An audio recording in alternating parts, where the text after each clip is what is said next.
Hello, 7th and 8th grade literature class.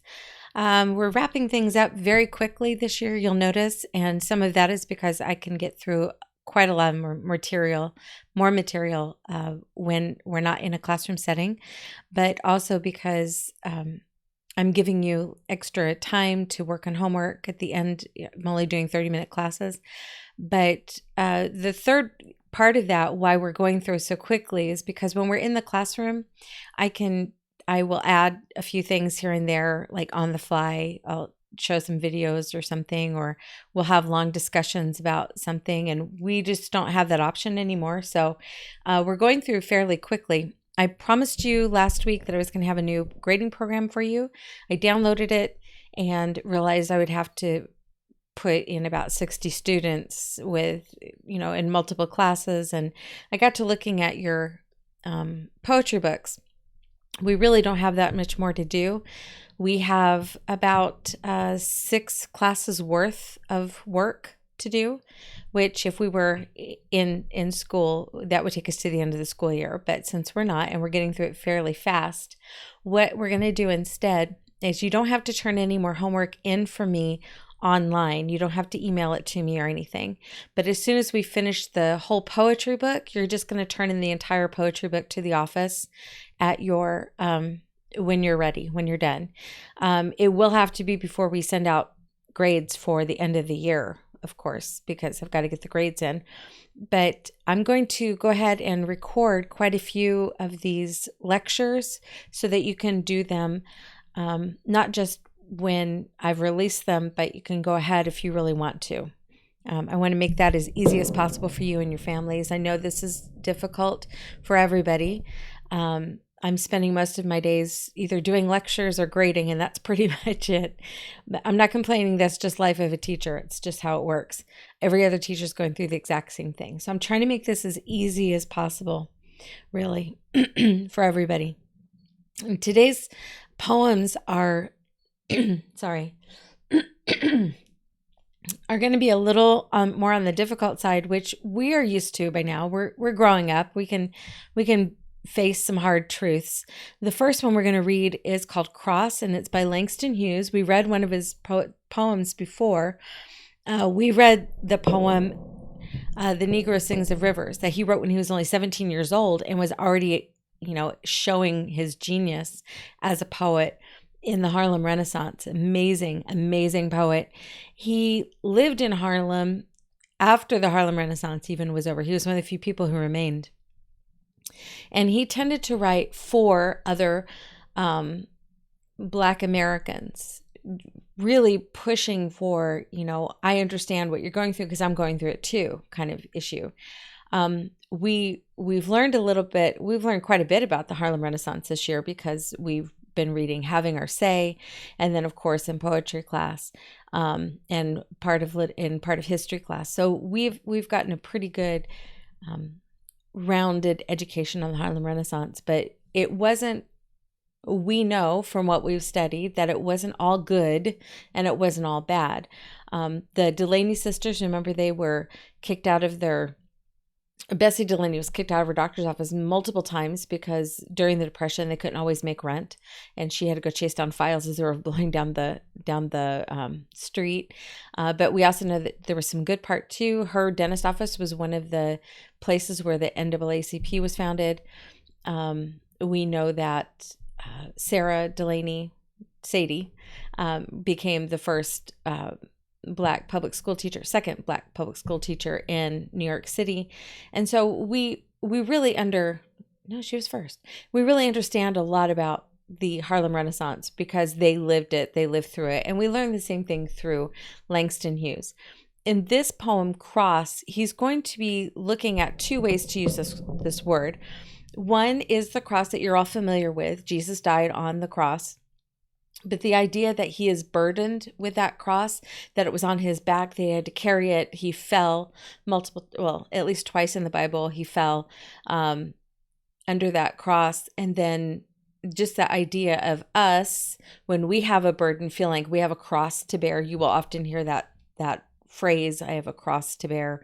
The idea that you're just burdened under something, of course, is not nearly what Christ went through, but it's a good metaphor. So Langston Hughes is going to use that part, that burden that he has on his shoulders, as a metaphor for what he's going through, the cross on his shoulders. But he's also going to use cross a second way, and this is going to be the idea of a crossroads. A crossroads is exactly what it sounds like. It's where two streets meet, and they form basically a cross or an X.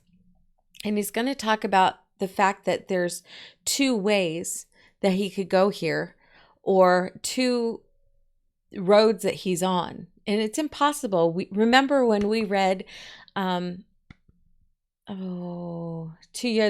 two roads diverge in a yellow wood, and that's not the name of the poem, but I always go blank on the poem. Remember when we read that, and it's impossible to follow two paths? We went over and over and over that, how it's impossible to follow those two paths. Well, Langston Hughes is going to find it impossible to follow the two paths that he sees at his crossroads. See, it all comes back around again.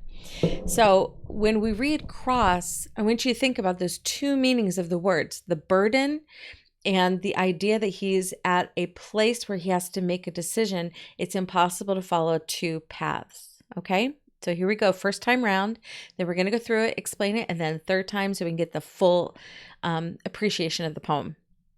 So Cross by Langston Hughes. My old man's a white old man, and my old mother's black. If ever I cursed my white old man, I take my curses back. If ever I cursed my black old mother and wish she were in hell, I'm sorry for that evil wish, and now I wish her well. My old man died in a big, fine house. My ma died in a shack. I wonder where I'm gonna die, being neither white nor black. Okay, I flubbed one line there, but hopefully we'll make it up. So let's take this through. He says, my old man's a white old man. So it's exactly what it sounds like. His old man, meaning his father, is white, and my old mother is black. So his mom is black. So he is what people would call mixed race. So he is part white, part black. If ever I cursed my white old man, I take my curses back. It would be very easy to curse one parent thinking that they didn't provide for you the way they should. And yet he's saying, look, if I ever cursed my father, I take those curses back. I'm not interested in causing harm or problems to my father. And then the next one, it gets a little difficult to read. He says, if ever I cursed my black old mother and wish she were in hell. That's harsh. That is harsh words there. The idea that you'd wish your parent were in hell, that's hard to believe. But yet when people use the phrase damn or damn you, that's exactly what they're referring to. That's an old phrase, a curse that was, I wish you were in hell. That's why we are very strongly against using that in the Christian community. We don't want to use words like that because we don't wish anybody in hell. But he continues on with, I'm sorry. I'm sorry for that evil wish. Even he recognizes that to damn his mother to hell is an evil wish. It's an evil thing to say. And now I wish her well. Well, that's nice. And then he goes on to where they died. My old man died in a fine, big house. That's where I flubbed before I said big fine, but it's fine, big house. And I have two pictures up here. In the very top, you see a very fine, big house. You have to remember Langston Hughes was originally from the South. He moved up to Harlem for the Harlem Renaissance, but he was originally from the South. And in the South, there were, at that time, you could see a distinct difference between old houses, fine houses, like what you see on the top, where it's multiple stories and it's painted beautifully and it's got this beautiful architectural detail and even two wraparound porches, one on each floor. And he says, my father died in a big, fine house. And then he states that his ma died in a shack.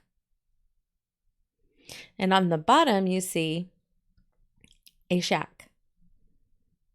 It's probably a little bigger than most shacks, but it has two fireplaces, which is pretty impressive. But a shack. Now, the implication here, his parents weren't married. They would not have been allowed to be married during the Harlem Renaissance. That didn't happen until much later. But he's like, look at the difference between my father and my mother. My father died in a big, fine big house. My ma died in a shack.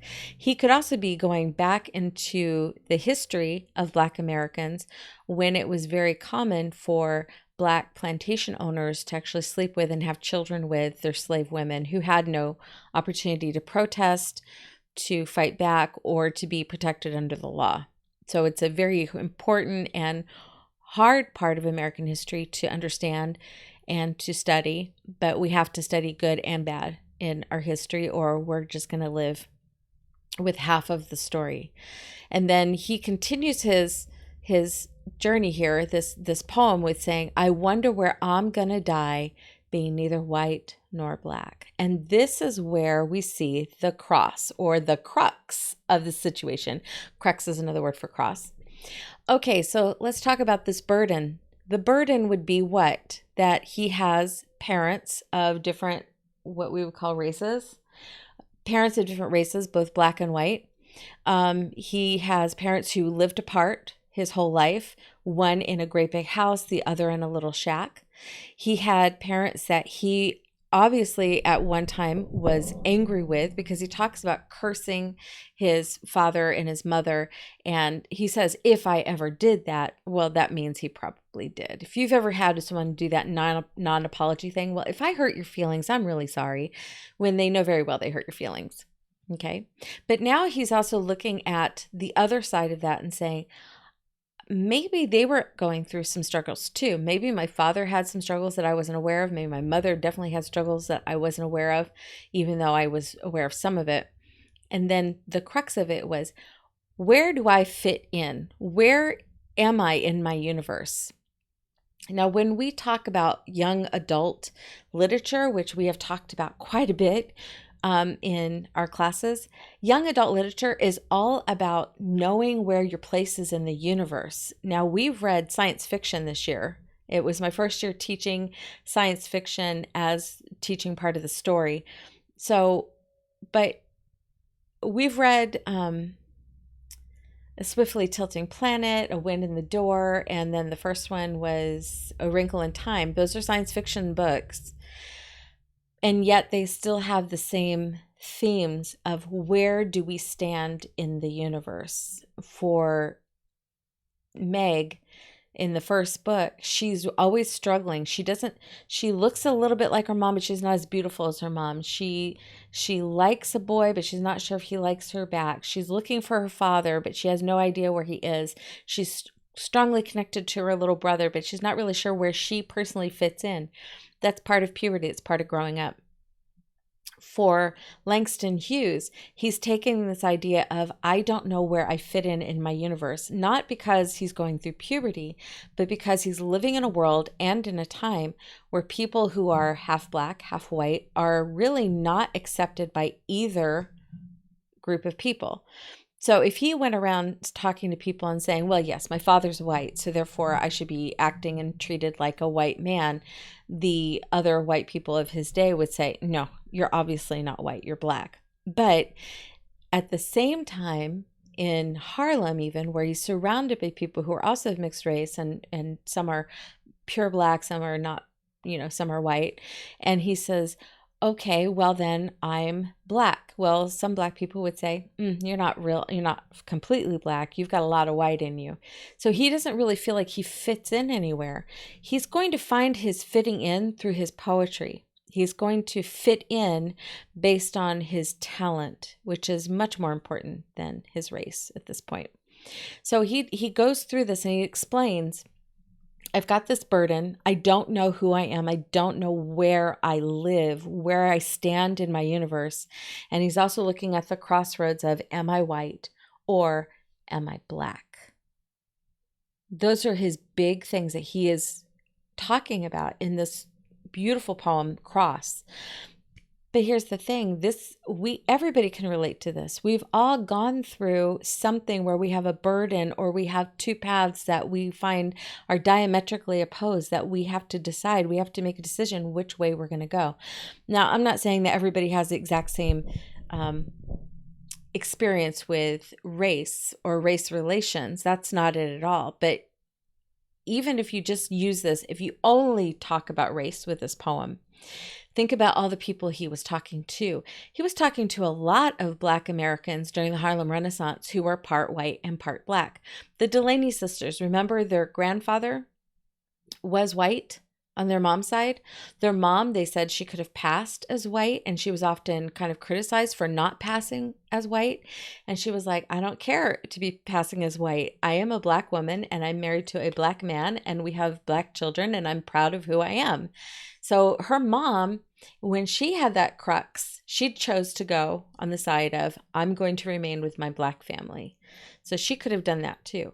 But for Langston Hughes, he's like, look, this is a problem that a lot of Black Americans are facing right now. And I'm writing a poem about it. This is the way I feel.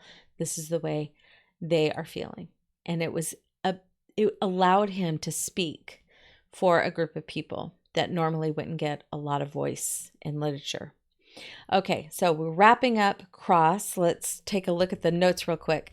Okay, so at the time of the Harlem Renaissance, which we know, also known as the New Negro Movement, Black Americans from the South moved to New York City to participate in the arts, music, literature, business opportunities available to them. Along with the development of Black-centric culture, that means it's the center of their culture, came the knowledge that in order to move forward, Black Americans must know about their history. Don't we all? Okay, even if that history was unkind or uncomfortable to acknowledge. Yep, you have to know the good and the bad. Among the poetry of the Harlem Renaissance was the tone of anger at the injustice of their past, combined with acknowledgement of their present and the hope for their future. And I chose this picture in particular because this is Langston Hughes when he's still very young. I want you to kind of keep his face in your head when you read Langston Hughes, even though he did live a good long life. I want you to remember that he started out very young. That first poem he wrote, A Negro Sings of Rivers, was really only when he was 17. And you are not too young to start showing off your genius as well. So keep that in mind. Let's go back through Cross one more time, now that we understand it and can appreciate it fully. Here we go. Cross by Langston Hughes. My old man's a white old man, and my old mother's Black. If ever I cursed my white old man, I take my curses back. If ever I curse my Black old mother and wish she were in hell, I'm sorry for that evil wish, and now I wish her well. My old man died in a fine big house. My ma died in a shack. I wonder where I'm gonna die, being neither white nor Black. Go ahead and do the homework for that, but you don't have to turn it in online or in any other way, except for at the end of the poetry book. You're just going to turn in your whole poetry book as soon as it's completed to the office. Okay, our next poem is called My Last Duchess, and it is a doozy. It is a long poem, and it takes a lot of time to really tear apart. So we are going to go through this not 3 times. We're only going to go through it 2 times because the first time we're going to explain it straight through just because it is so very, very long. Okay. This is called My Last Duchess by Robert Browning, and he based it on a woman who really did live. So it's based on kind of a true story. The idea that she was murdered by her husband was something that almost everybody in Florence believed. They believed that she was killed by her husband, but it was never, because he was a duke, it was never sent to trial or anything. Her family never pushed for an investigation. They just assumed that she died. And he never really admitted that he killed her. He just released the news that she died. Now, in My Last Duchess, the man who is speaking is going to be very open about the fact that he killed her. Let's talk about that. Okay. So the person who is speaking is a duke. That's your speaker. And he is speaking to an ambassador from another country, and specifically about his last duchess or the previous duchess. Okay. So let's go through it line by line, and then we're going to read the whole thing because it is really long. Okay, here we go. That's my last duchess painted on the wall, looking as if she were alive. I call that piece a wonder now. Frau Pandolf's hands worked busily a day, and there she stands. So get this idea, this picture that he is narrating. He's saying, okay, there's a picture of my last duchess. She's painted on the wall there. And she looks almost like she's alive. I mean, she could just step right out of that painting. It's amazing. He says, you know what, now that I look at it, I call that piece miraculous, a wonder. It's amazing. It's beautifully done. And then he drops a name, Fra Pandolf. Fra would be short for friar. So it was a monk who was very, very good at painting, an artist, and his name was Fra Pandolf. Okay, or Friar Pandolf. And he says he worked busily about a day. I mean, he painted it very quickly. And there she stands. There she is. She's beautiful. Will it please you to sit and look at her? So now he's offering a seat to this ambassador as he's looking at this painting. Now, I'm telling you that it's an ambassador. That's something we find out later. So I'm just setting the stage for you. So it's a duke talking to an ambassador. So I don't want you to look back and go, there's no mention of an ambassador yet. I know. And I'm just giving you a little heads up here. Okay. So he offers a chair to the ambassador and he's looking at this painting of his former wife with the ambassador. I said Fra Pandolf by design. In other words, I dropped the name on purpose because he's a famous artist in this poem. For never read strangers like you that pictured countenance, the depth and passion of its earnest glance. But to myself they turned, since none puts by the curtain I've drawn for you but I, and seemed to ask me if they durst, how such a glance came there. He says, okay, I dropped the name Fra Pandolf so you would know that the man who was painting her was a monk. That means he was celibate. And I said that I'm dropping the name because A, he's a really good painter, and B, because I don't want you to think he was flirting with my wife because of the way she looks in this painting. Really. So look at what he says here. Strangers like you that pictured countenance. So you look at my wife and her picture, her countenance, her beautiful face. And in her face, there is depth and passion and it's earnest glance. Earnest meaning truthful. She's just very open in her countenance and her face. And she's looking at, really, it looks like she's looking at the artist because he's the one painting her. And she's giving him this look of openness and earnestness here and passion and depth. And he says, every time someone looks at that painting, they then look at me like, whoa, did she have something going on with the artist? And he says, to myself they've turned, since none puts by the curtain I have drawn for you but I. We get a little more depth here with this narrator. It turns out this picture is usually covered by a curtain. It's not out in his regular gallery of art. There's a curtain over it, and he draws it by himself to show people. He doesn't have it out for everybody to see. He says, and strangers seemed like they would ask me if they dared. That's what durst means. There's a good word. If I durst, okay, how such a glance came there. It's like, why does she look like that? Why does she look so open and, kind of, passionate? And he says, so not the first are you to turn and ask this. The guy never even asked anything. He says, I'm just assuming you would because, look at that. And then he gives us a little more information about himself. You ready? Sir, he's addressing the ambassador here, 'twas not her husband's presence only called that spot of joy into the Duchess's cheek. Ooh, ooh, ooh. He's like, look, see how she's blushing like that? You would think it was just, I would be the only one that could make her look like that. No. It wasn't just me that made that blush come to her cheeks. It wasn't. And then he gives some ideas or some examples of what could make her blush that way. Perhaps Fra Pandolf chanced to say, her mantle laps over my lady's wrist too much. You're covering your wrist with your little cape there, so maybe you should pull that back. Or maybe he said, paint must never hope to reproduce the faint half flesh that dies along her throat. Like he's flirting with her.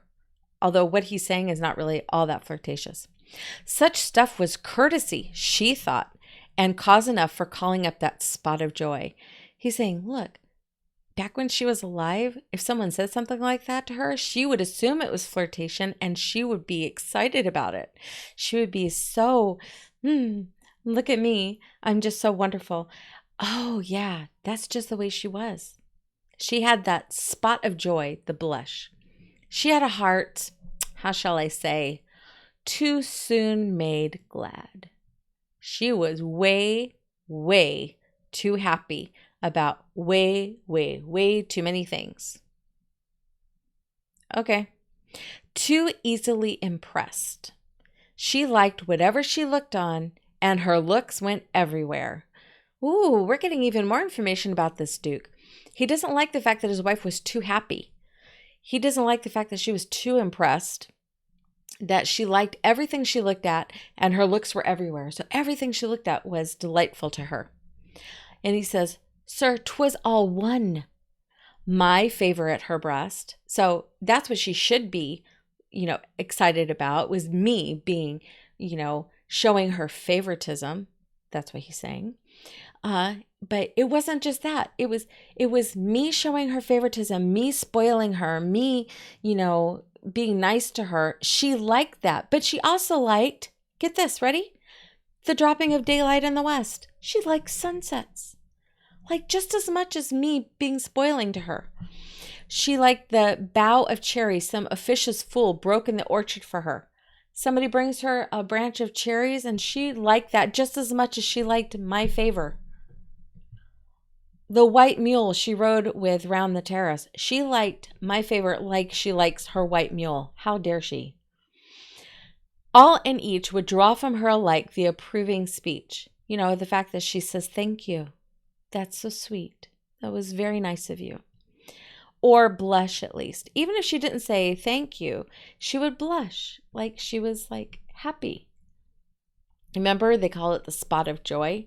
She thanked men good, but thanked somehow, I know not how, as if she ranked my gift of a 900-year-old name with anybody's gift. Now the Duke is saying, flat out, she shouldn't like anything the way she likes me. I mean, look what I gave her. I brought her into my family. I married her. I gave her my name. My name is 900 years old. Her name, slightly less than that. And yet she ranks my gift of marriage with all these other gifts, cherries, her mule, the sunset. She treats all those things. She's happy about all those things, but she really should only be happy about me. Who'd stoop to blame this sort of trifling? Who'd stoop to blame this sort of trifling? And it's like, who would be obnoxious enough to look at this and say, that is wrong? Now, he's doing it right now. He's saying this is wrong. She should be looking only at me. And then he says, even had you skill in speech, which I have not. This guy likes to listen to himself talk, so I really doubt that he was serious about not having skill in speech. To make your will quite clear to such a one and say, just this or that in you disgusts me. Here you miss or exceed the mark. Did you hear what he just said about his wife? He says, if I had skillful speech, if I had the ability, the magic words to tell her exactly how I feel and to make it really clear to her that you're fine, it's just this and this that disgusts me in you. Can you imagine saying that to a parent or to your boyfriend or girlfriend when you get older? You know what? You're a very nice person, but in this one area, you're really disgusting. Oh my goodness, you would never say that to a wife. But he says, if only I had the speech to say just this or that and you disgust me, here you either exceed or you miss the mark. You're just a little too happy or not happy enough. And then he says, and if she had allowed herself to be lessoned so. In other words, if only she had been teachable. She's not teachable. Nor plainly set her wits to yours. She's not as smart as me, so, should at least listen to what I say so that she would understand what I want, okay? Forsooth, and made excuse. She's like, maybe if she had just admitted she wasn't as smart as me and made excuses, even then would be some stooping. In other words, he's saying, if I could just have expressed myself to her, maybe it would have changed her behavior. However, to express myself to her would be like demeaning myself to talk to someone of a lower rank than myself. This is how he sees him, This is how he sees himself. He is of such a high rank that even talking normally to his wife or saying things that are slightly less normal to his wife, he is saying, if I could have only talked to her and told her, that would have been stooping on my, I would have been talking down to somebody who was not quite at my level. And he says, I choose never to stoop. So he never tells her why he's upset with her, because that would be beneath him. And he continues on and says, oh, sir, she smiled, no doubt, whenever I passed her. Yeah, I'd walk by her and she'd give me a smile. And he says, but who passed without much the same smile? She smiled at everyone. So she smiles at him. She smiles at anybody else who passes by. Hello, how are you doing today? And then he says, this grew. That she's smiling and smiling and smiling. I gave commands. Then all smiles stopped together. This is his way of saying, she wouldn't stop smiling at everybody, so I had her killed. He never told her why he was upset with her. He just had her executed because she didn't live up to his expectations of what he deserved as her husband. There she stands, as if alive. Will it please you rise? And, there we go. The company below then. We'll meet the company below then. So he says, there she stands, as if alive. So there's the painting. See her? Now, then he tells the ambassador, please rise. Please get up off your chair. Okay? And we'll meet the company below. This is part of a party that he has taken the ambassador up to see this beautiful picture of his wife.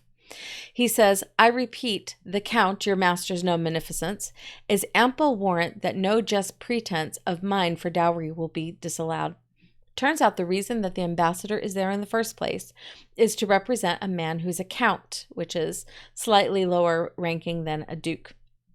He says, talk to your count, your master, and let him know that I have plenty of money. His generosity of her dowry. A dowry was something, it was a gift that was given to the daughter when she married, and that money was supposed to be managed by her husband, and then when he passed away, she would get the dowry as basically her life insurance. The Count, your master's known munificence, is ample warrant that no just pretense, we're not going to fool around, we're not going to pretend anything here. I'm just telling you flat out what I expect from a woman, even though that is almost like stooping. Of mine for dowry will be disallowed. So bring the dowry on. I'll take care of it. And then he says, though his fair daughter's self, as I avowed, as starting is my object. He says, I'm actually just really interested, not so much in the dowry, but in the man's daughter. I need a new wife because that's my last wife that was hanging on the wall. She's not around anymore. So he's looking to remarry, and he's wanting to remarry the Count's daughter. That's the whole point of the ambassador being there in the first place. Then he says, nay, we'll go down together, sir. Come on, let's go. We'll go down together. They're leaving the gallery and going downstairs. But on their way, they pass a little statue. And he says, notice Neptune, though, taming a seahorse. This is a statue he's pointing out. He just spent all this time talking about a painting on the wall. Now he's talking about this little statue. He says, notice Neptune, though, taming a seahorse, thought a rarity which Claus of Innsbruck cast in bronze for me. He treats his last Duchess, the one he murdered because she smiled too much, and he never felt compelled to tell her why he was angry with her, and just had her executed as a result of her smiling too much. He looks at her now as just a magnificent piece of art, just like he would look at this Neptune taming a seahorse as a beautiful piece of art as well. So that's all she is to him. Okay, so now that we've read it through once and we explained it, let's look at this little note here. It says, the speaker has a cold and disinterested tone. Remember, that's what we're talking about in this chapter is tone. He explains that his last Duchess is now gone, and he's ready to marry another. As he speaks, one realizes he's never had any real affection for his previous wife. All that remains of her is a painting that is covered by a curtain that can be pulled back by him alone. She has become nothing more than another work of art in her collector husband's home. Okay, now that we've explained it all, let's read it one more time so that you can really understand and appreciate the rhythm and the message of this poem, which was, it's a very good poem. It's just really, really shocking and a little creepy. Okay. My Last Duchess by Robert Browning. That's my last Duchess painted on the wall, looking as if she were alive. I call that piece a wonder now. Frau Pandolf's hands worked busily a day, and there she stands. Will't please you to sit and look at her? I said Frau Pandolf by design, for never read strangers like you that pictured countenance, the depth and passion of its earnest glance. But to myself they turned, since none puts by the curtain I've drawn for you but I, and seemed as if they would ask me, if they durst, how such a glance came there. So not the first are you to turn and ask thus. Sir, 'twas not her husband's presence only called that spot of joy into the Duchess's cheek. Perhaps Frau Pandolf chanced to say, her mantle laps over my lady's wrist too much, or paint must never hope to reproduce the faint half-flush that dies along her throat. Such stuff was courtesy, she thought, and cause enough for calling up that spot of joy. She had a heart, how shall I say, too soon made glad, too easily impressed. She liked whatever she looked on, and her looks went everywhere. Sir, 'twas all one, my favour at her breast, the dropping of daylight in the west, the bough of cherry some officious fool broke in the orchard for her, the white mule she rode around the terrace. All and each would draw from her alike the approving speech, or blush at least.